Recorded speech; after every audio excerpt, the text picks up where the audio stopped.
रिश्ते वालों की तरफ से फिर से इनकार हो गया। अपनी माँ की भीगी हुई आवाज सुनकर रोहन के कदम बेसाख्ता रुक गए। वो उसकी पड़ोसी और बचपन की दोस्त निशा की बात कर रही थी, जो अपनी सांवली रंगत की वजह से हर बार रिश्ते वालों से ठुकरा दी जाती थी। निशा अपने माँ बाप की बेहद लाडली और चुलबुली लड़की थी, जिससे इन सब बातों से कोई फर्क नहीं पड़ता था। अपनी बेहुदा हरकतों और लापरवाही की वजह से वो रोहन को शदीद जहर और बेहिस लगती थी, क्योंकि वो अपने पेरेंट्स की तकलीफ की वजह बन रही थी। मगर वो ये नहीं जानता था कि वो मासूम अंदर से कितनी टूटी हुई थी। रोहन ने एक बहुत बड़ा फैसला लेते हुए अपने पेरेंट्स के पास कदम बढ़ाए। पापा, मैं निशा से शादी करना चाहता हूँ। उसके इस अचानक फैसले ने जहां उसके पेरेंट्स को बेहद खुशी दी, वहीं निशा की सांस सूख गई। वो इस जल्लाद से कैसे शादी कर लेती, जिसके रिजेक्शन वो एक बार पहले भी झेल चुकी थी।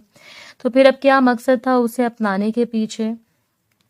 निशा राकेश अंकल की इकलौती बेटी थी।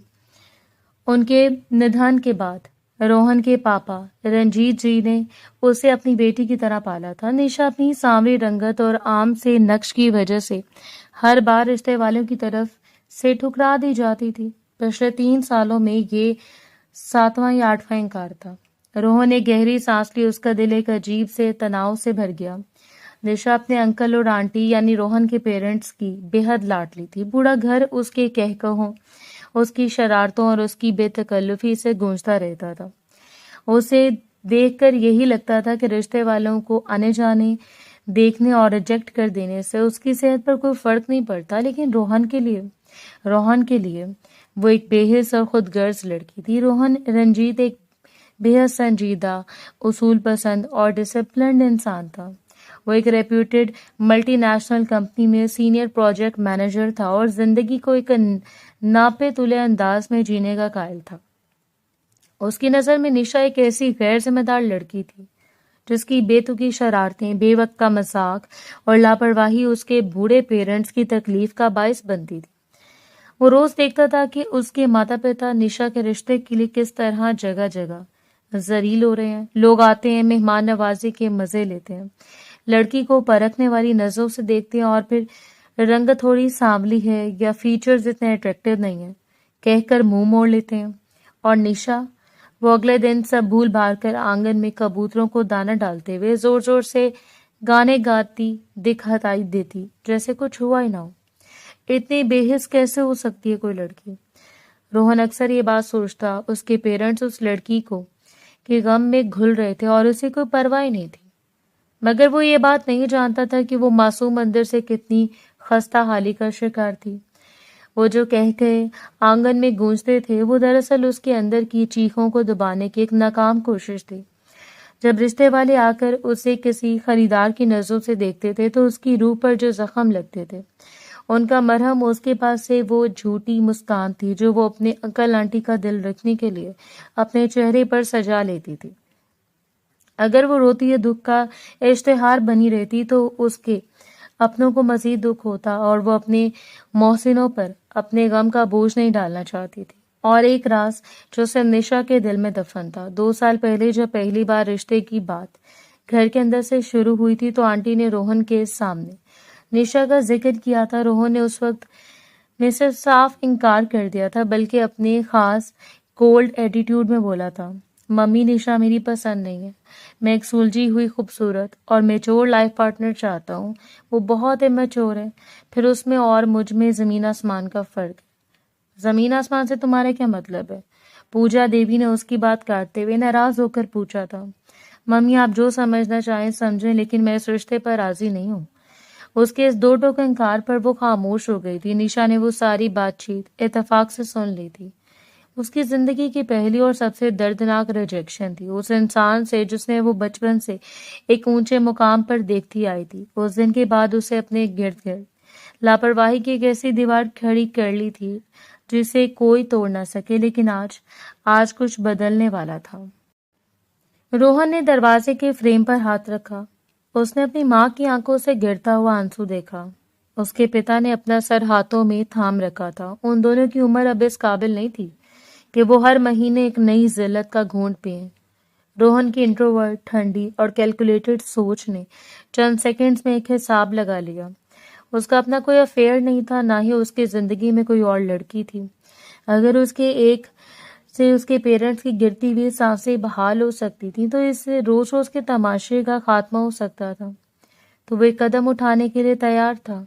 वो एक बहुत बड़ा फैसला लेते हुए कदम बढ़ाकर ड्राइंग रूम में दाखिल हुआ। पूजा देवी ने चौंक कर बेटे को देखा और जल्दी से अपने आंसू पूंछे। रोहन, तुम कब आए बेटा? रोहन ने अपना लैपटॉप बैग सोफे पर रखा। उसके चेहरे पर कोई इमोशनल अप्स एंड डाउन्स नहीं थे, वही ट्रेडिशनल, संजीदा और कोल्ड लुक। वो अपने पापा के सामने जाकर बैठ गया। पापा। उसकी आवाज भारी मगर फर्म थी। हाँ रोहन, कोई काम था? रंजीत कुमार ने थके हुए अंदाज में पूछा। मैं निशा से शादी करना चाहता हूँ। ड्राइंग रूम की फिजा में जैसे एकदम सन्नाटा छा गया। रोहन, तुम ये क्या कह रहे हो? मैं बिल्कुल सच कह रहा हूँ मम्मी। रोहन ने बिना किसी हिचकिचाहट के कहा। अगर आप दोनों को कोई एतराज ना हो तो मैं निशा से शादी करने के लिए तैयार हूँ। अब इस घर में मजीद कोई रिश्ता वली नहीं आएंगे और ना ही आप दोनों किसी के सामने हाथ जोड़ेंगे। अपने बेटे की बात खामोशी से सुनते रंजीत जी बेसाख्ता अपनी जगह से उठे। उनकी आंखों में यकीन और बेयकीनी का मिला जुला तासुर था। रोहन, तुम दिल से रिश्ते पर राजी हो? तुम पर कोई प्रेशर तो नहीं, क्योंकि तुम तो पहले इस रिश्ते के खिलाफ थे और ये बात हम अच्छे से जानते हैं। उनके लहजे में डर बोल रहा था।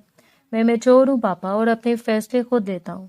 आप बस शुभ मुहूर्त निकालें और डेट फिक्स करें। उसके इस अचानक फैसले से जहां उसके पेरेंट्स को बेहद खुशी और राहत मिली, पूजा देवी ने रोते हुए अपने बेटे को गले से लगा लिया और रंजीत जी का झुका हुआ सीना गर्व से सीधा हो गया। तो दूसरी तरफ ड्राइंग रूम के बाहर चाय की खाली ट्रे थामे खड़ी निशा के सांस जैसे गले में अटक गई थी। उसकी उंगलियां ट्रे के एजेस पर इतनी सख्ती से जम गईं कि नाखून सफेद पड़ गए। उसकी धड़कन इतनी तेज हो गई जैसे दिल रिब्स को तोड़कर बाहर आ जाएगा। रोहन, रंजीत मुझसे शादी करेगा। उसका दिमाग इस हकीकत को एक्सेप्ट करने से कासर था। वो रोहन जो उसे हमेशा नफरत और नागवारी से देखता था, जो उसकी बात का जवाब भी सिर्फ हाँ या ना में देता था, आज अचानक उसका प्रोटेक्टर बनने का ड्रामा कर रहा था। निशा ने अपने सूखे हुए होंठों पर जुबान फेरी। वो उस पर एहसान कर रहा था। हरगिज नहीं, बल्कि वो अंकल आंटी को इस अजियत से बचाने के लिए कुर्बानी का बकरा बन रहा था। वो सारी बात समझकर खामोशी से कदम पीछे हटाती हुई अपने कमरे की तरफ भागी और दरवाजा बंद करके उसे टेक लगाकर बैठ गई। उसकी आंखों से गर्म आंसुओं का सैलाब जारी हो गया, लेकिन इस बार भी उसने अपनी चीख को अपने हाथ से दबा लिया। अगले 2 हफ्ते एक तूफानी रफ्तार से गुजरे। रोहन ने शादी की प्रिपरेशन को सिंपलिसिटी से कंप्लीट करने की हदायत दे दी। उसकी ख्वाहिश थी कि कोई बड़ा फंक्शन ना हो, सिर्फ घर के कुछ लोग और कुछ क्लोज रिलेटिव्स हों। निशा इन 2 हफ्तों में बिल्कुल बदल गई। उसकी वो चुलबुलाहट, वो चहचहाना, वो आंगन में पक्षियों के साथ बातें करना सब एकदम खत्म हो गया। वो अपने कमरे में बंद रहती। आंटी समझी कि शायद शादी की शर्म और ट्रेडिशनल डर है, लेकिन वो नहीं जानती थी कि निशा के अंदर डर नहीं बल्कि एक आतिशफिशा पकड़ा था। शादी का दिन आ गया। सफेद कुर्ता पजामा और डार्क ग्रे नेहरू जैकेट में रोहन रंजीत बेहद हैंडसम लग रहा था, लेकिन उसके चेहरे पर ट्रेडिशनल दूल्हे की मुस्कान या खुशी या कोई निशान नहीं था। वो इस रिश्ते को एक रिस्पॉन्सिबिलिटी के तौर पर निभा रहा था। दूसरी तरफ लाल रंग के सादे ब्राइडल लहंगे में निशा एक मूर्ति की तरह बैठी थी। शादी के सारी रिचुअल्स कंप्लीट करते हुए रोहन ने एक बार भी दुल्हन की तरफ नहीं देखा। उसके लिए ये एक एग्रीमेंट था, एक ऐसा एग्रीमेंट जिससे उसके पेरेंट्स को सुकून मिला था और उसकी नजर में इस घर की बेइज्जती होना बंद हुई थी। रात को जब रोहन अपने कमरे में दाखिल हुआ तो कमरा गुलाब के फूलों से महक रहा था। निशा बेड की एज पर बैठी थी, उसका घूंघट नीचे था। रोहन ने दरवाजा बंद किया, अपनी वॉच उतारी और साइड टेबल पर रखी। उसने गहरी सांस ली और निशा के करीब आया। उसकी सोच वही थी, एक संजीदा, लॉजिकल पति की सोच। वो चाहता था कि पहले दिन तमाम बातें क्लियर हो जाएं, ताकि बाद में कोई मिसअंडरस्टैंडिंग न रहे। निशा, उसने धीमी लेकिन कोल्ड आवाज में पुकारा। निशा के वजूद एक पल के लिए कांपा, लेकिन उसने खुद को संभाल लिया। रोहन ने उसका घूंघट उठाया। कंप्लीट ब्राइडल लुक में वो बेहद अट्रैक्टिव लग रही थी। लेकिन इस वक्त रोहन की नज़र उसके चेहरे से ज़्यादा उसकी आंखों पर जमी थी। वो आंखें जो लाल थी मगर उनमें कोई आंसू नहीं था, वहां सिर्फ एक सख्त, कोल्ड और जमा देने वाली नफरत थी। रोहन को थोड़ी हैरानी हुई। वो एक्सपेक्ट कर रहा था कि शायद वो शर्माएगी या इमोशनल होगी, लेकिन उसका चेहरा बर्फ की तरह ठंडा था। देखो निशा, रोहन ने बेड पर उसे थोड़े डिस्टेंस पर बैठते हुए बात शुरू की। हम दोनों जानते हैं कि ये शादी किन हालात में हुई है। मैं बातें घुमाकर करने का आदी नहीं हूँ। मैंने ये फैसला पापा और मम्मी की खुशी के लिए किया है। वो रोज रोज की जिल्लत से थक चुके थे और मैं उनका मजीद दिल टूटते नहीं देख सकता था। सामने वाले की बातों से निशा के दिल पर जैसे कोई आरी चला दी। उसकी आवाज गले में अटक गई, लेकिन उसने अपने नाखून अपनी हथेली में गाड़ लिए तो उसने खुद जुबान से इनकार कर दिया। एहसान, सिर्फ ये एक एहसान है। उसके अंदर इस लम्हे बहुत कुछ टूटा था। रोहन अपनी धुन में बोलता रहा, मैं जानता हूँ तुम थोड़ी केयरलेस और इमेच्योर हो, लेकिन अब तुम मैरिड हो। मैं तुमसे ये एक्सपेक्ट करता हूँ कि तुम इस घर की इज्जत का ख्याल रखोगी। मैं तुम्हें एक पत्नी का पूरा हक दूंगा, रिस्पेक्ट, शेल्टर और सारी जरूरतें, लेकिन मुझसे किसी इमोशनल या रोमांटिक रिश्ते की उम्मीद मत रखना। हमारी जिंदगी एक डिसिप्लिन के साथ गुजरेगी और मुझे उम्मीद है कि तुम एक समझदार लड़की की तरह कोऑपरेट करोगी। निशा ने आहिस्ता से अपना सर उठाया। उसकी काली आंखों में एक अजीब सी आग जल रही थी जिसने रोहन को चंद सेकंड्स के लिए चौंका दिया। क्या आपका लेक्चर खत्म हो गया रोहन? निशा की आवाज इतनी धीमी और तीखी थी कि रोहन को लगा उसने गलत सुना है। क्या मतलब? रोहन ने आईब्रो उठाई। निशा बेड से उठी। उसका भारी ब्राइडल लहंगा उसके नाजुक जिस्म पर एक बोझ लग रहा था, लेकिन वो पूरी ताकत से खड़ी हुई। मतलब ये कि निशा ने रोहन की आंखों में आंखें डालकर कहा। उसकी आवाज में जरा भी घबराहट नहीं थी। आपको इतनी लंबी सफाई देने की जरूरत नहीं थी। मैं आपकी सच्चाई 2 साल पहले ही जान चुकी थी, जब आपने मम्मी से कहा था कि मैं आपके स्टैंडर्ड पर खड़ी नहीं उतरती। रोहन के चेहरे पर एक पल के लिए हैरानी की लहर दौड़ गई। ये 2 साल पुरानी बात कहाँ से ले आई हो? वो नाराज हुआ। आपने शादी करके मेरे पेरेंट्स पर कोई एहसान नहीं किया और ना ही मुझ पर कोई मेहरबानी की है, समझे आप? निशा की आवाज में आंसुओं की नमी थी, लेकिन उसका लहजा बेहद सख्त था। आपने सिर्फ अपने आदर्श बेटा होने को ईगो को सेटिस्फाई की है। आपको लगता है कि आप एक सांवली, बेकार और रिजेक्टेड लड़की से शादी करके दुनिया के सबसे महान इंसान बन जाएंगे। निशा, अपनी जुबान को लगाम दो। रोहन की आवाज में सख्ती आ गई। वो इस तरह की डिसरिस्पेक्ट और करवाहट का आदी नहीं था। मैं तुमसे तमीज से बात कर रहा हूँ। तमीज? निशा करवाहट से हंसी, एक ऐसी हंसी जिसमें गहरा दर्द चिपका था। आपको क्या लगता है मैं इस शादी के लिए मर रही थी?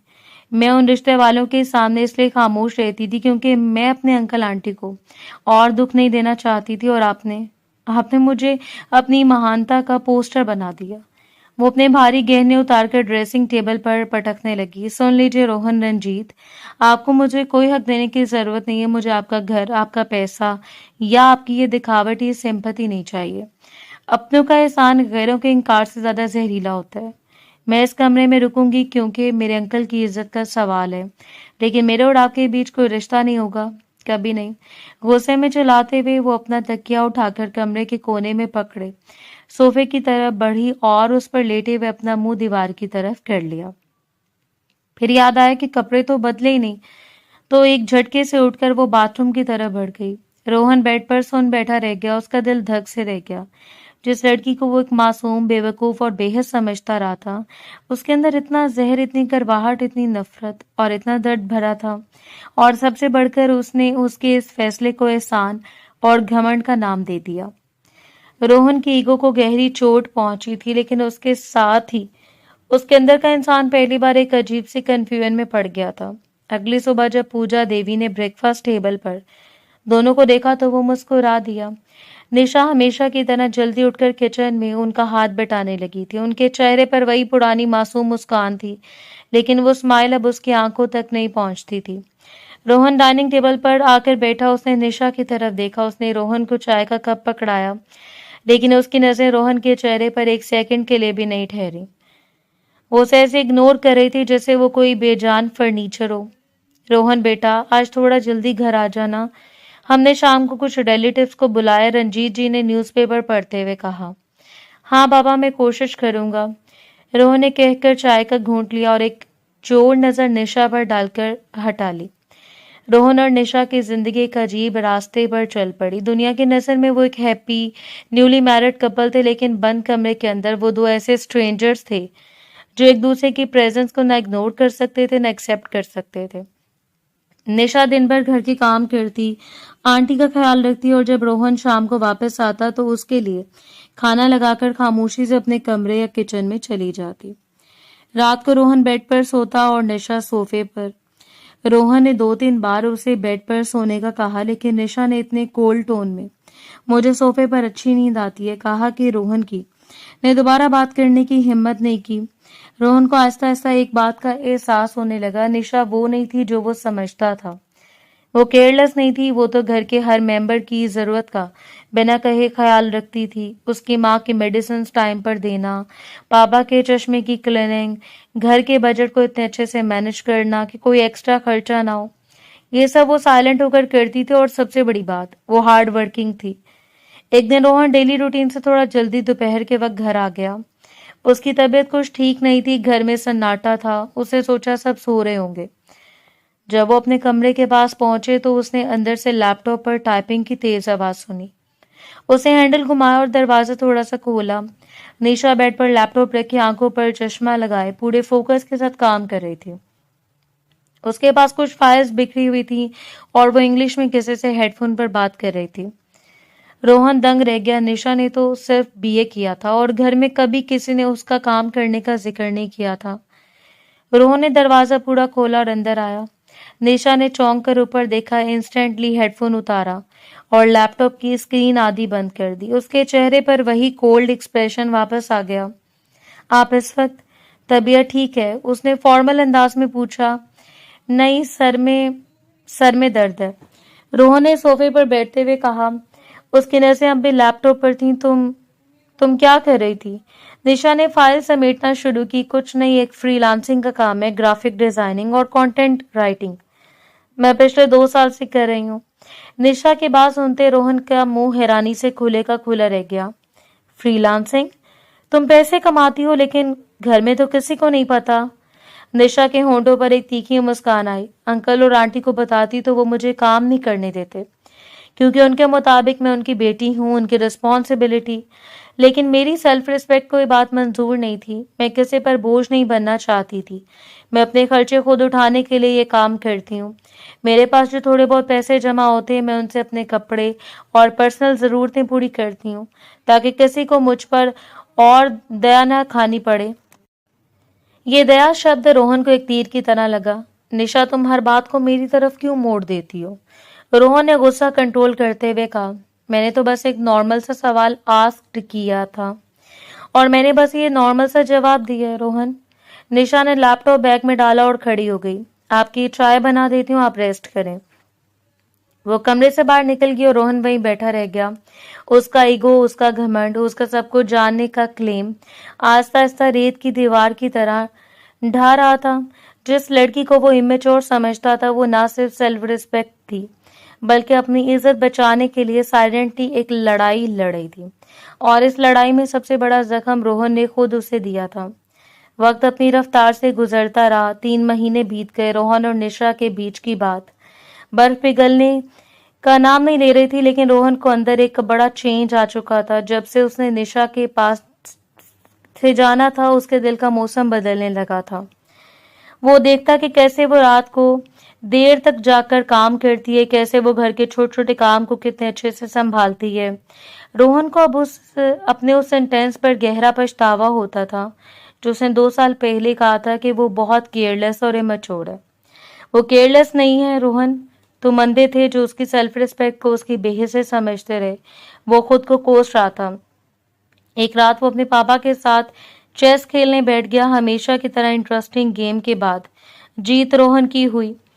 मैं बूढ़ा हो गया हूँ, रंजीत जी उठते हुए एक्टिंग करते हुए बोले तो रोहन उनकी एक्टिंग देखकर हंस दिया। पापा बस करें, मैं अगली बार भी रहम नहीं खाऊंगा, मजाकिया अंदाज में कहते हुए वो अपने कमरे की तरफ बढ़ गया।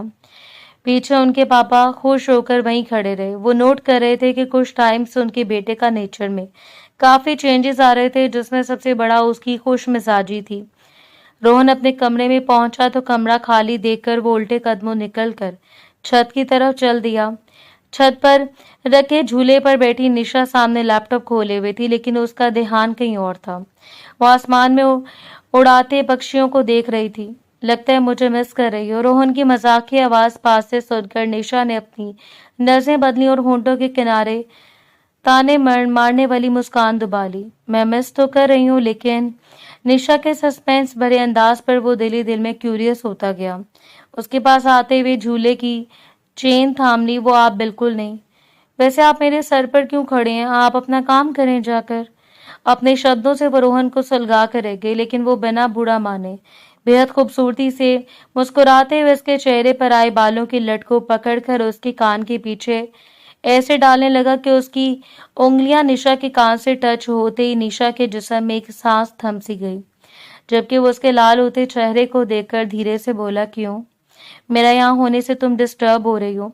अचानक एक अलग ही अंदाज में वो उस पर झुक आया, तो निशा एक पल के लिए उसकी आंखों में देखती हुई फ्रीज हो गई। लेकिन अगले पल उसके होंठों पर जलन पैदा करने वाली मुस्कान आई। डिस्टर्ब तो खैर मैं हो रही हूँ, लेकिन उसने बात अधूरी छोड़ दी। इस गैप पर रोहन की आईब्रो चढ़ गई। वजह आप नहीं है और ना ही हो सकते हैं। बात पूरी करते वो उसे पीछे करती पैरों में स्लीपर्स पहनकर वहां से निकलने वाली थी कि रोहन एक झटके से उसे अपनी तरफ खींचा और वो सीधा उसकी चेस्ट से जा लगी। ये क्या बेहुदापन है? वो तिलमिलाकर इससे पहले कि दूरी बनाती, रोहन ने उसका हाथ पीठ पर बांधते हुए उसे अपने करीब कर लिया। ये बेहुदापन नहीं मिसेस रोहन, ये मेरा हक है। उसकी आंखों में झांकते हुए रोहन ने उसकी लंबी पलकों से सजी आंखों पर फूंक मारी, तो निशा का दिल लहर गया। दूर रहकर बात नहीं कर सकते आप? रोहन की नजदीकी और बेबाक नजरें उसकी जान निकालने के लिए काफी थी। वो जितनी भी करेजियस बन जाए, लेकिन यहाँ आकर उसकी सारी अकड़ हवा हो जाती और रोहन उसकी इस स्थिति का मजा लेते हुए बेहद खूबसूरती से मुस्कुरा दिया। इस पल निशा उसकी मैजिकल स्माइल में डूबकर उभारी। नहीं निशा, इस इंसान के झांसे में मत आना। दिल जो पिघल रहा था दिमाग की डांट सुनकर तुरंत संभल गया। देखें दूर, तुम्हें तो देख रहा हूं और विश्वास करो ये दिल और नसें भरी नहीं रही। रोहन का नशा भरा लहजा निशा की हार्टबीट को तेज कर गया। उसे तो समझ नहीं आ रहा था कि आखिर इस आदमी को हुआ क्या था। वो अपने ख्यालों में खोई अपनी बड़ी बड़ी ब्राइट आंखें फाड़े हल्का सा मुंह खोलकर उसे देखे जा रही थी। इस पल उसके चेहरे पर इतनी इनोसेंस थी कि रोहन अपना आप खोते हुए उसके चेहरे पर झुका और अपना हक बढ़ा गया। इस समय पूरा चांद की सफेद रोशनी में जैसे गुलाबी रंग घुल गया था और यही गुलाबी रंग निशा के चेहरे पर भी छा गया। रोहन की पकड़ अचानक ही उस पर ढीली पड़ी तो उसे पीछे धकेलती बेतरतीब सांसों और लड़खड़ाते कदमों के साथ नीचे की तरफ भाग गई। पीछे वो खुश होकर बालों में हाथ फेरता रह गया। निशा आंटी को बताकर अपने किसी काम से बैंक आई थी। काम खत्म करके वो वापस जा रही थी, तभी उसे अपनी मामा का बेटा आदित्य मिल गया। वो उसे अपनी मम्मी के टाइम से जानती थी। वो काफी इंटेलिजेंट था। कैसी हो निशा? आदित्य की सॉफ्टनेस से पूछने पर वो हल्का सा मुस्कुराई, जो उसकी हैबिट थी। मैं ठीक हूँ, आप भी अच्छे लग रहे हैं। वो मजाक में बोली तो वह हंस दिए। तुम जो अपने अंकल की घर जाकर हमें भूल ही गई। और उनके शिकवे पर उसने आंखें घुमाई। सबने मुझे भुलाया तो मैंने सबको भुला दिया। उसका पर्पस उन्हें एम्बेरस करना नहीं था, लेकिन वो फिर भी शर्मिंदा हो गए। वैसे मैं काम से निकली थी और वो काम हो गया है। मुझे परमिशन दें, देर हो रही है। जल्दबाजी में बोलते हुए वो अपने फोन स्क्रीन पर आए मैसेज पर नजरें जमाए तेजी से आगे बढ़ गई। आदित्य ने जाते हुए निशा को नजरों से ओझल होने तक देखा। निशा ने कैब बुक की, जो अभी तक पहुंची नहीं थी। इतने में रोहन की गाड़ी उसके पास आकर रुकी तो उसने सरप्राइज होकर उसे देखा। वो उसे लेने आया है। ये बात डाइजेस्ट करना थोड़ा मुश्किल था। कार में बैठो। उसके मुस्कुरा कर देखने और सॉफ्टनेस पर वो बेहोश होते होते बची। आपकी तबीयत तो ठीक है ना? वो फेक टेंशन दिखाती हुई फ्रंट डोर खोलकर अंदर बैठ गई। उसे सरप्राइज का दूसरा झटका तब लगा जब रोहन ने उसकी बात का बुरा मानने बिना उसे खाने के बारे में पूछा। एक्चुअली पापा और मम्मी अपने किसी दोस्त के घर गए हैं। उन्होंने मुझे कहा था कि मैं तुम्हें बैंक से पिक कर लूं। तुमने कैब तो बुक नहीं करवाई? अगर करवाई है तो कैंसिल कर दो। तुम्हें भूख लगी होगी। हम खाना खाने चल रहे हैं। वो आज अपने सॉफ्ट बिहेवियर से शायद उसे मार ही डालना चाहता था। आपकी इतनी पोलाइट नेचर मुझे डाइजेस्ट नहीं हो रही। उसकी साफ गोई पर रोहन सर झटक कर हंस दिया। वो जानता था कि वो उस दिन के बाद से उससे चिपक रही थी। हाँ, ये और बात है कि इस चीज को चेहरे से शो नहीं कर रही थी। मैं क्या हर वक्त तुमसे लड़ता रहता हूँ? अब मेरे मैनर्स इतने भी खराब नहीं है। लड़ते नहीं है, लेकिन मुझे पसंद भी नहीं करते हैं, और ये बात मैं अच्छे से जानती हूँ। उसे साफ कहने पर रोहन बेसाख्ता ही बोल पड़ा, पसंद बदल भी सकती है, ये तो दिल के मामले हैं। उसके पास आते वो एकदम घबरा गई। इंच भर के डिस्टेंस पर गाल से गाल टच होते ही दोनों के अंदर एक ठंडक सी दौड़ गई। सीट बेल्ट लगा लो। उसकी आंखों में झांकते हुए, इससे पहले कि रोहन हाथ बढ़ाकर ये काम खुद करता, निशा ने खुद की तेजी से बेल्ट फिक्स की और उसकी तरफ से मुंह मोड़कर विंडो से बाहर देखने लगी। उसकी इस हरकत पर रोहन के होंठों पर हल्की सी स्माइल आई और गायब हो गई।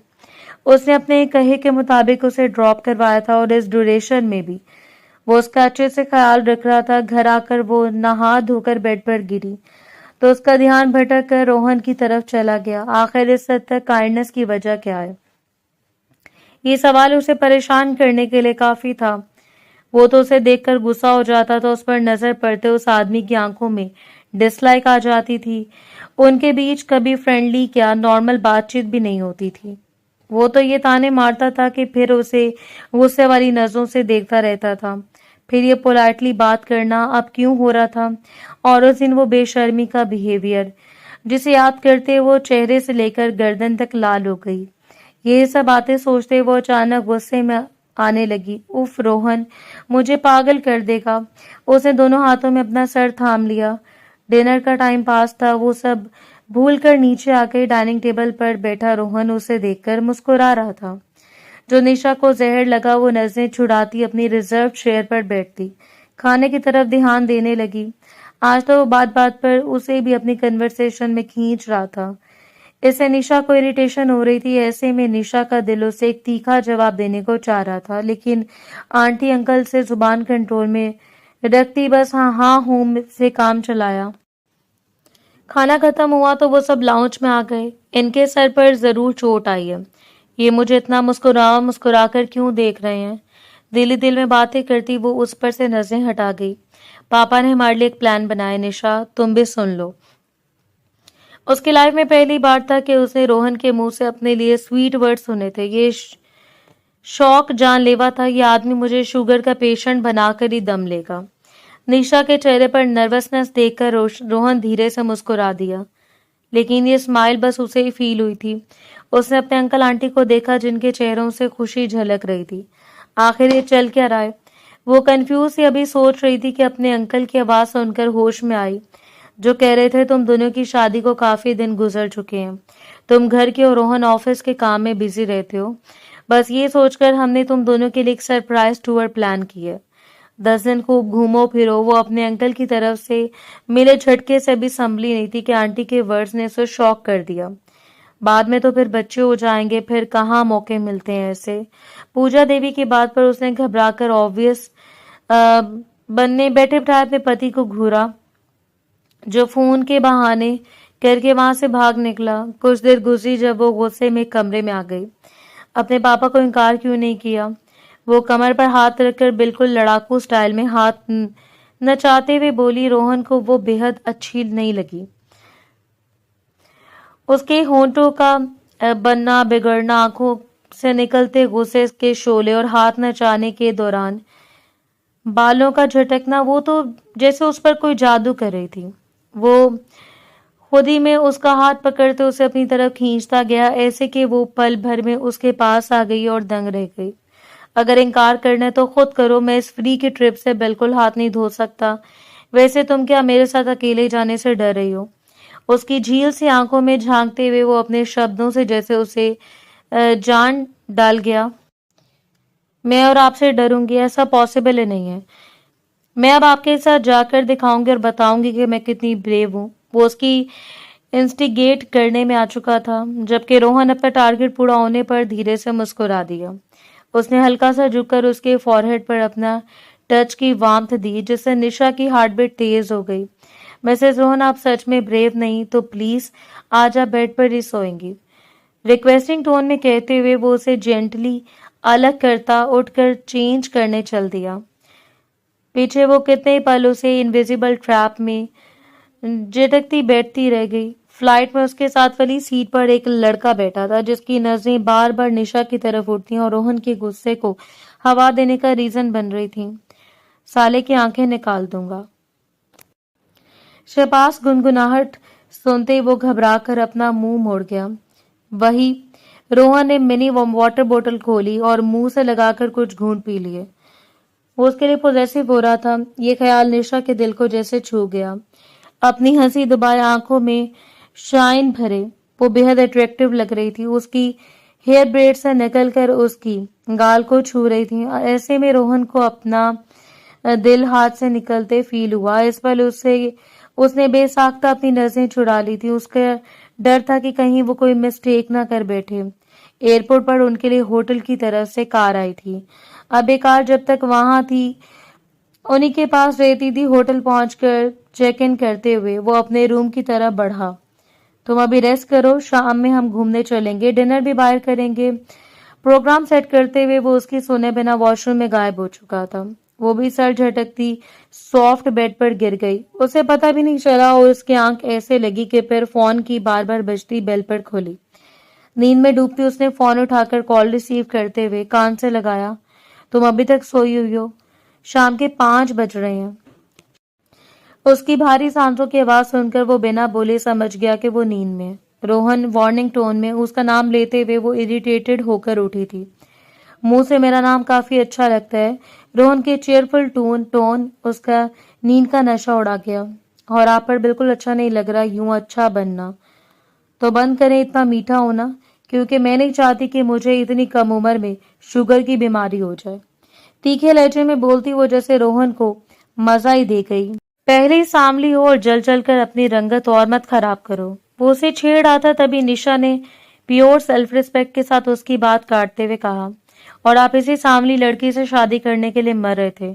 जवाबी वार काफी तीखा था, लेकिन रोहन ने गुस्सा होने के बजाय खिलखिलाकर हंस पड़ा, जिसने निशा को और सुलगा दिया। अच्छा बस, सीज फायर, तुम रेडी हो जाओ, मैं बस अभी आया। फिर हम उसे रोहन की बात पूरी सुने बिना फोन बेड पर पटका और गुस्से में छन छन करती हुई बाथरूम जाकर अंदर से लॉक हो गई। वो रेडी होकर गुनगुनाती हुई अपने शूज पहनकर बाहर निकली तो अचानक उसकी टक्कर आदित्य से हो गई। अरे आप यहाँ? वो खुशगवार सरप्राइज हुई। मैं तो बस ऐसे ही घूमने आई हूँ, निशा ने जवाब देते हुए आसपास देखा। मुझे अकेला छोड़कर खुद पता नहीं कहाँ गायब हो गए और फोन पर बोल दिया कि रेडी हो जाओ। खुद का कोई पता ही नहीं है। वो दिल ही दिल में जल भुन रही थी। मैं यहाँ एक बिजनेस मीटिंग के सिलसिले में आया था और कोइंसिडेंस देखिए आप मिल गई। मैं शाम की चाय पीने जा रहा था, मौसम काफी अच्छा हो रहा था, ऐसे में वॉक भी हो जाएगी। आप चलेंगी मेरे साथ? वो पोलाइटनेस के साथ उसे सवालिया नजरों से देखने लगी। निशा ने बस एक सेकंड सोचा और अगले पल अपने लॉन्ग कोट में दोनों हाथ डाले उसके साथ चल दी।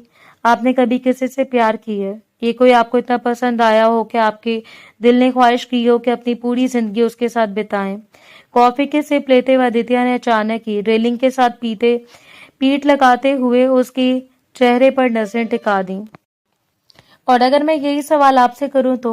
वो बात से बचती हुई खुद भी रेलिंग के पास आई और नेचर के व्यूज को देखने लगी। इस पूरी दुनिया में एक लड़की ऐसी है जिसके साथ मैं अपनी पूरी लाइफ स्पेंड करना चाहता हूँ, और वो लड़की। अभी वो बात पूरी करते एक बॉल उछालती हुई आगे आई और उसके सर से टकराई, जिससे कॉफी का ग्लास उनके हाथ से छूटकर गिर गया। आप लोग देखकर नहीं खेल सकते। पब्लिक प्लेस पर कौन इस तरह खेलता है? ये डेंजरस है। वो क्रिकेट खेल रहे लड़कों को उनकी गलती का एहसास कराती हुई आदित्य की तरफ मुड़ी। बॉल लगने से उनका फॉरहेड रेड हो गया। अपने बॉयफ्रेंड की इतनी सी चिंता है तो कहीं और जाकर रोमांस करो ना। देखने में तो वो लड़के किसी अच्छी फैमिली के लग रहे थे, लेकिन निशा समझ गई थी कि वो तब पूरी है। उनसे बात करना बेकार था। हम चलते हैं आदित्य। इससे पहले उसे लेकर आगे बढ़ता उन लड़कों ने उनका रास्ता रोक लिया। ये क्या बदतमीजी है? निशा का गुस्सा हाई हो गया। अरे मिस ब्लैक ब्यूटी, आप तो गुस्सा ही हो गई। हम तो सर को सॉरी बोलने आए थे। उसमें से एक ने आंख मारते हुए कहा। निशा ने उसका मुंह नोचने की ख्वाहिश को मुश्किल से दिल में दबाया। आप लोग आकर हमें परेशान करेंगे तो मजबूरन हमें पुलिस को कॉल करना पड़ेगा। आदित्य की वार्निंग पर वो चारों लड़के बेशर्मी से हंसने लगे। अरे यार, पुलिस तो हमारी जेब में रहती है ना। तीसरे लड़के को शायद अपने बाप का पैसा और पावर का ज्यादा घमंड था। इनके मुंह लगना बेकार है, चलिए। वो गुस्से में आगे बढ़ने लगी थी कि तभी उस लड़के ने निशा की कलाई पकड़ ली। छोड़ दो उसे। आदित्य आगे बढ़ते तो एक लड़के ने गन निकालकर उस पर तान दी। वो जहां थी वहीं रुक गए। हाथ छोड़। ये आवाज निशा की गर्दन एक झटके से घूमी। अब तू कौन है? उसके उसे देखकर वो लड़के इरिटेट हुए। अपनी पत्नी का हीरो, कोल्ड टोन में बोलते हुए रोहन ने एक जोरदार किक उस लड़के के चेस्ट पर मारी जिसके हाथ में गन थी। वो हवा में उछलकर पीछे जा गिरा और गन खाई में जा गिरी। रोहन ने मौका नहीं दिया और निशा का हाथ पकड़े लड़के की कलाई इतनी जोर से मड़ोड़ी कि उसकी हड्डी टूटने की आवाज आई। अपने दोस्तों की हालत खराब होते देखकर बाकी दोनों लड़के सॉरी बोलते हुए अपने दोस्तों को संभालकर वहां से भाग खड़े हुए। इतने में वहां तेज बारिश शुरू हो गई। चलो मेरे साथ। फ्रीज खड़ी निशा का बाजू पकड़कर वो आगे बढ़ा और आदित्य के पास रुका। आगे से किसी भी लड़की को ऐसी जगह लड़ने से पहले 10 बार सोचना। वो शांत माहौल में कोल्ड एटीट्यूड के साथ बोलकर आगे बढ़ गया। रास्ते भर उनके बीच कोई बात नहीं हुई। वो बहुत गुस्से में था। निशा जानती थी वो होटल वापस आ चुके थे। कपड़े बदल कर खाने का ऑर्डर देने के बाद रोहन का ध्यान फोन पर था। निशा ने अपना सूखा गला वेट करने के लिए पहले पानी पिया, फिर रोहन से बोली, अच्छा बस करें, इतना गुस्सा करेंगे तो आपका कम्प्लेक्शन भी मेरी तरह डार्क हो जाएगा। उसे मजाक के मूड में कहा था कि उसका मूड ठीक हो जाए, लेकिन उसका उल्टा असर हुआ। रोहन ने उसके गुस्से से घूरा। क्या है, अब मैंने ऐसा क्या कर दिया जो आप इतना गुस्सा हो रहे हैं? अब भी रोहन ने सिर्फ घूरने पर इत्तेफाक किया।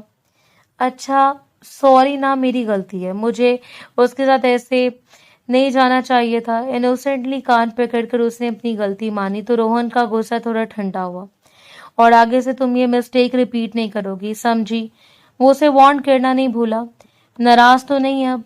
वो अपनी प्यारी स्माइल के साथ हल्की सी उसकी तरफ झुकी। इस पल निशा की आंखों में खुशी देखकर रोहन खोसा गया। बोली, अब साइलेंट क्यों है? उसने रोहन के हाथ पर अपना हाथ रखा। नहीं हूं नाराज। इतना बोलकर वो पानी का ग्लास उठाकर पीने लगा।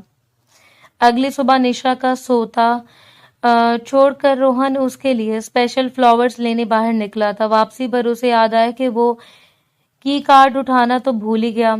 उसने निशा के नंबर पर बार बार कॉल किया, लेकिन बेल बज बजकर बंद हो गई। उसे अचानक घबराहट होने लगी तो उसने स्टाफ को कॉल करके दूसरा की कार्ड लाने का कहा। रूम खुलने पर वो तेजी से अंदर दाखिल हुआ और बेड की तरफ भागा। पागल लड़की, मेरी जान ही निकाल दी थी। मुझे लगा तुम्हें कुछ हो गया। तुम्हारी तबीयत ठीक है?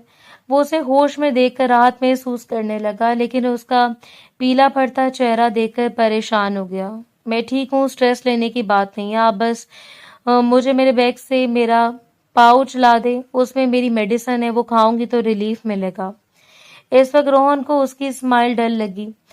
वो हेड नोट करता हुआ पहले स्टाफ को सेंड ऑफ करके अंदर आया। उसने बैग खोलकर पाउच निकाला। पाउच खोलकर उसने मेडिसिन देखी और शॉक होकर निशा की तरफ देखा। मैं ब्रेकफास्ट का बोलता हूँ। ब्रेकफास्ट करके मेडिसिन लो और सो जाओ। तुम बस आज रेस्ट करो।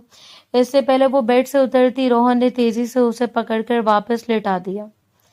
अरे मैं बीमार नहीं हूँ। वो उसकी केयर करने के तरीके पर हंसने लगी तो रोहन ने उसे आइज दिखाई। क्वाइट होकर लेटी रहो। अगर बेड से बाहर निकली तो मेरा गुस्सा देखोगी। उसे स्ट्रिक्ट वार्निंग देते हुए वो उस पर कंफर्टर ठीक करता हुआ कमरे से बाहर चला गया। कुछ देर बाद रूम में ब्रेकफास्ट आया तो वो सरप्राइज होगी। ट्रॉली में boiled eggs, hot milk, honey bread और बहुत कुछ था। साथ ही हॉट वाटर बैग भी था। अपनी केयर होते देख वो इमोशनल हो गई। ये सिर्फ देखने के लिए नहीं था। रोहन के टोकने पर वो मुस्कुराई। जैसे तैसे ब्रेकफास्ट किया, मेडिसिन ली और बेड पर लेट गई। रोहन ने हॉट वाटर बैग उठाकर उसके लोअर एब्डोमेन पर रखा और उसका हाथ उस बैग पर रख दिया। इसके बाद उसने कंफर्टर ठीक किया, उसका फॉरहेड किस किया और केयर करते हुए उसे सोफे पर जाकर बैठ गया। दूसरी तरफ निशा की आंखों में आंसू आ गए। उसने उन फ्लावर्स को देखा जो रोहन लाया था। इस बीच उसे पता ही नहीं चला और वो सो गई। वो पूरा दिन रोहन के कमरे में ही स्पेंड किया। शाम को वो उठकर बेड के पास आया और झुककर निशा के चेहरे से कंफर्टर हटाकर देखा। उसकी स्किन रेड हो रही थी। उसे बहुत तेज फीवर था। उसने तुरंत कॉल करके डॉक्टर को बुलाया। डॉक्टर ने आकर चेकअप किया और रोहन से डिटेल्स ली। पीरियड्स के दौरान ये बारिश में भीग गई है जिस वजह से फीवर हो गया। इस कंडीशन में ठंडे पानी से बचना चाहिए। डॉक्टर ने इंस्ट्रक्शन और मेडिसिन देकर चली गई। रोहन ने उसे लाइट खाना खिलाकर वापस सुला दिया। सुबह निशा की आंख खुली तो उसे रोहन को अपने पास लेटा देखा।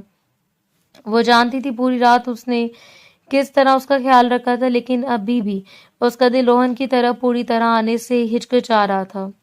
तभी रोहन के फोन पर घर से कॉल आने लगी। रोहन की आंखें खुल गईं। उसने तेजी से कॉल रिसीव किया, लेकिन दूसरी तरफ की बात सुनकर उसके चेहरे का रंग उड़ गया। अरे भाई, मैं बिल्कुल ठीक हूँ। तुमने बच्चों को परेशान कर दिया। रंजीत जी अपनी वाइफ पर गुस्सा हो रहे थे। हाँ हाँ, प्लीज मम्मी को कुछ मत कहिए। हम तो घूमने फिरने जा ही सकते हैं, लेकिन आपकी हेल्थ ज्यादा इम्पोर्टेंट है। मुझे छोड़िए। निशा का तो आपके एक्सीडेंट का सुनते ही जो रोना शुरू हुआ था वो आपके हॉस्पिटल से वापस आने तक चालू था। जो बात सीरियसनेस से शुरू हुई थी उसका एंड मजाक पर हुआ तो सबके चेहरों पर स्माइल आ गई। निशा ने खैर उसे घूर कर देखा। उसे 2 महीने का बेड रेस्ट बताया गया था।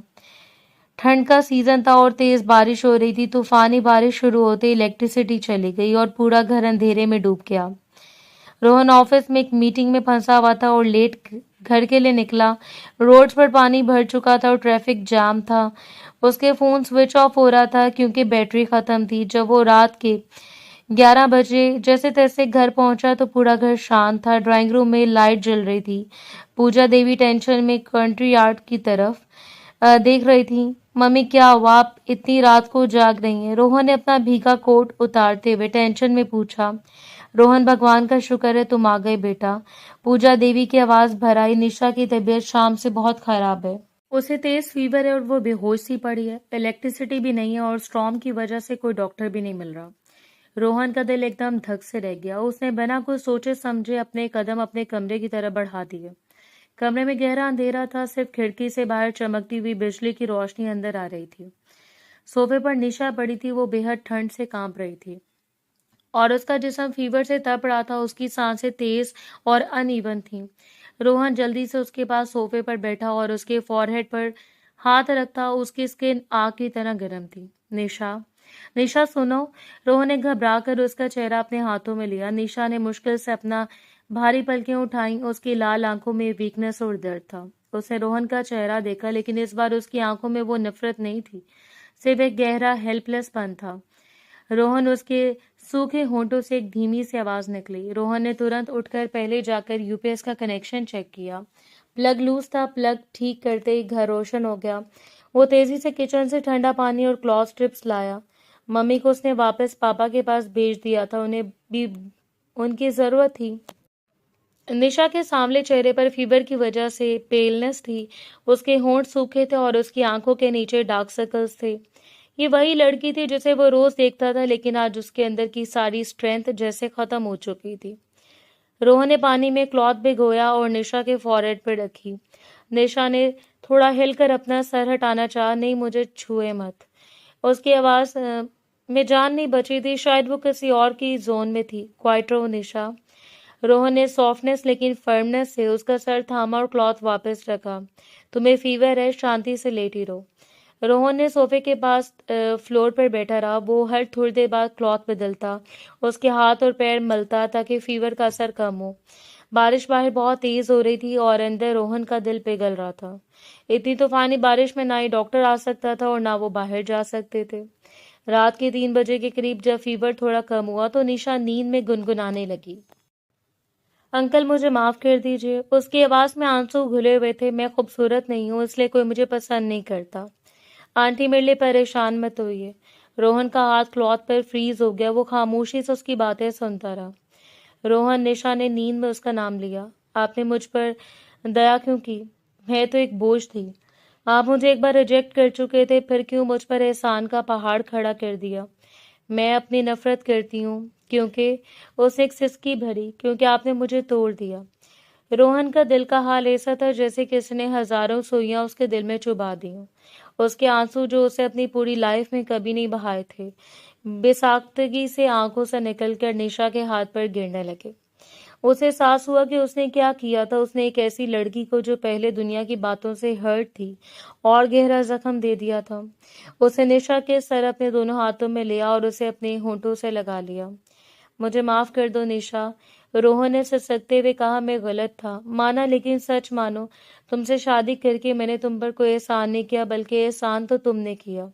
मुझसे शादी करके तुम मुझसे शादी ना करती तो मैं भी नहीं जान पाता कि मेरे दिल में तुम्हारे लिए प्यार का पौधा उगकर एक बड़ा पेड़ बन चुका है। तुम तो इस घर की रोशनी हो, इस घर की मेरे दिल का सुकून हो, रोहन का पहला और आखिरी प्यार हो। ये शब्द नहीं, एक मैजिकल मेडिसिन थी जो मरते हुए जिस्म में जान डाल गई। नीचे एक झटके से उठी और बेसाख्तगी से रोहन की चेस्ट से जा लगी, तो रोहन ने पूरी शिद्दत से उसे अपने आगोश में समेट लिया। आंखें दोनों की नम थीं, लेकिन होंठ दोनों के मुस्कुरा रहे थे। अगली सुबह सूरज की पहली किरण खिड़की से अंदर आती वहां का सीन क्लियर कर रही थी।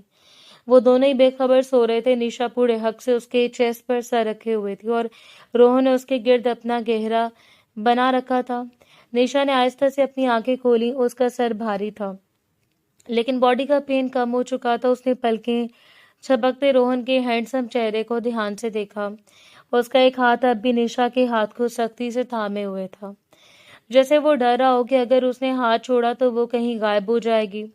बेड के पास पानी का बाउल और बेड क्लॉथ्स पड़े हुए थे। इस पल रोहन ने कहा, हमेशा से नीट एंड क्लीन बाल बिखरे हुए थे। उसकी शर्ट की स्लीव्स ऊपर चढ़ी हुई थी और उसके चेहरे पर एक गहरा सुकून दिख रहा था। निशा ने आहिस्ता से अपना हाथ छुड़ाने की कोशिश की। रोहन तुरंत जाग गया। उसने घबराहट में निशा की तरफ देखा। निशा, तुम ठीक हो? फीवर कैसा है? उसने तुरंत अपना हाथ उसके फॉरहेड पर रखा। भगवान का शुक्र है, फीवर उतर गया। मैं भी तुम्हारे लिए सूप लेकर आता हूँ। निशा इस ड्यूरेशन में उसे खामोशी से देखती हुई बोली। आप रात भर जागते रहे? रोहन ने अपनी नजरें झुकाई। हाँ, तुम बहुत बीमार थी। आपको ये ड्रामा करने की जरूरत नहीं थी रोहन, निशा ने धीमी आवाज में कहा, लेकिन इस बार उसके टोन में वो पुरानी नफरत नहीं थी, सिर्फ एक मजाक था जिसे वो अपनी इस धुन में समझ नहीं पाया। रोहन ने गहरी सांस ली। वो खड़ा हुआ और फिर उसे वो किया जो निशा ने अपने सपनों में भी नहीं सोचा था। रोहन उसके पास घुटनों के बल बैठ गया। उसने निशा की आंखों में देखा, ऑनेस्टी, ट्रूथ और बेहद पछतावे का साथ। निशा, तुम्हें मुझसे सुनना पड़ेगा आज, रोहन ने सीरियसनेस से कहा। तुमने मुझ पर जो भी एक्यूजेशंस लगाए थे वो सब सच थे। मैंने तुमसे शादी ये सोचकर की थी कि मैं अपने पेरेंट्स का बोझ कम कर रहा हूँ और तुम्हें एक सपोर्ट दे रहा हूँ।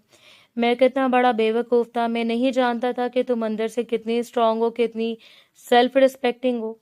रोहन की आवाज कांप रही थी। मैंने तुम्हारी मस्ती के पीछे छुपे हुए दर्द को नहीं देखा, और 2 साल पहले जो मैंने मम्मी से कहा था वो मेरी लाइफ की सबसे बड़ी मिस्टेक थी। मैं एक ऐसे स्टैंडर्ड के पीछे भाग रहा था जो सिर्फ दिखावटी था। रोहन ने निशा का हाथ थामकर अपने होठों से लगाया। मैं तुम पर कोई एहसान नहीं किया निशा, बल्कि तुम्हें इस घर में आकर और मेरी जिंदगी का हिस्सा बनकर मुझ पर एहसान की है। मैं तुमसे कोई भीख नहीं मांग रहा और ना ही मैं तुम्हें ये कह रहा हूँ कि तुम मुझे तुरंत माफ कर दो, लेकिन मुझे एक चांस दो, सिर्फ एक चांस, ताकि मैं प्रूव कर सकूं कि मैं तुमसे प्यार करता हूँ। निशा की आंखों से साइलेंट टीयर्स बहने लगे। ये आंसू दर्द के नहीं थे, ये उसके अंदर जमी उस बर्फ के पिघलने के आंसू थे जो 2 साल से उसके दिल पर जमी हुई थी। उसने रोहन का चेहरा देखा, वही स्ट्रिक्ट और कोल्ड रोहन आज उसके सामने बैठकर अपनी गलतियों को मान रहा था। न सिर्फ ये, बल्कि वो उसे अपने प्यार का इजहार भी कर रहा था। आप सच कह रहे हैं कि आप मुझसे प्यार करते हैं? मेरी जिंदगी की सबसे बड़ी सच्चाई है ये। रोहन ने सॉफ्टनेस से मुस्कुराते हुए उसके आंसू अपने थंब से साफ किए और उठकर उसके पास आते हुए उसे गले से लगा लिया। तुम सांवली नहीं हो निशा, तुम तो वो धूप हो जिसने मेरे ठंडे और बेजान घर को जिंदगी दी है। रोहन ने अपने शब्दों को एक्शन से प्रूव कर दिखाया। वो अब पुराना कोल्ड और रिजर्व्ड रोहन नहीं रहा। वो ऑफिस से जल्दी आता, निशा के काम में उसका हाथ बटाता, उसके साथ घंटों बैठकर बातें करता। उसने निशा के फ्रीलांसिंग के काम में भी खुशी से सपोर्ट किया और उसके लिए एक नया वर्क स्टेशन बना कर दिया। निशा की मस्ती और कह के वापस लौट आए थे, लेकिन इस बार वो झूठे नहीं थे, वो सचमुच के थे, क्योंकि अब उसके पास एक ऐसा पार्टनर था जो उसे उसके लुक से नहीं, उसकी रूह से प्यार करता था। 2 साल बाद आंगन में हल्की हल्की बारिश हो रही थी। पूजा देवी और रंजीत जी वेरांडे में बैठे चाय पी रहे थे और अपने बेटे और बहू के को देखकर मुस्कुरा रहे थे। उनकी गोद में उनका 1 साल का पोता बैठा बारिश को दूर से देखकर तालियां बजा रहा था। निशा खिड़की के पास बारिश में हाथ बाहर निकालकर ड्रॉप्स को फील कर रही थी। रोहन उसके पीछे आकर खड़ा हो गया और उसके शोल्डर्स पर एक वार्म शॉल ओढ़ दी। बारिश में भीगने के बहुत शौक है ना? रोहन ने उसके कान में धीमी आवाज में कहा। निशा ने मुड़कर रोहन को देखा। उसका सांवला चेहरा खुशी और शर्म से चमक रहा था। रोहन की क्लोजनेस उसे हमेशा ऐसे ही निखार दिया करती थी। शौक तो मुझे पहले भी था, लेकिन अब भीगने का मजा अलग है, उसे मुस्कुराते हुए कहा। क्यों? रोहन ने उसकी कमर के गिर्द हाथ डालते हुए उसे और पास खींच लिया। क्योंकि अब मुझे पता है कि अगर मुझे फीवर होगा तो रात भर जागकर क्लॉथ रखने वाला जल्लाद मेरे पास जरूर होगा। निशा ने मजाक से कहा तो रोहन खिलखिलाकर हंस पड़ा। एक ऐसी खुली हुई हंसी जो उसके चेहरे पर पहले कभी नहीं देखी गई। जल्लाद? अभी भी जल्लाद हूं? नहीं। निशा ने अपना सर रोहन के चेस्ट पर रख दिया, जहां उसकी हार्ट बीट्स बहुत तेज चल रही थी। अब आप मेरे रोहन हैं, सिर्फ मेरे। खुशियों का एक कंप्लीट सर्कल पूरा हो चुका था। रिजेक्शन का डर, एहसान के जहर और साइलेंट नफरत के अंधेरों से निकलकर वो दोनों सच्चे प्यार और रेस्पेक्ट की रोशनी में आ चुके थे। इस स्टोरी का एंड किसी दुखी बात पर नहीं, बल्कि दो दिलों की हमेशा रहने वाली मोहब्बत पर हुआ था।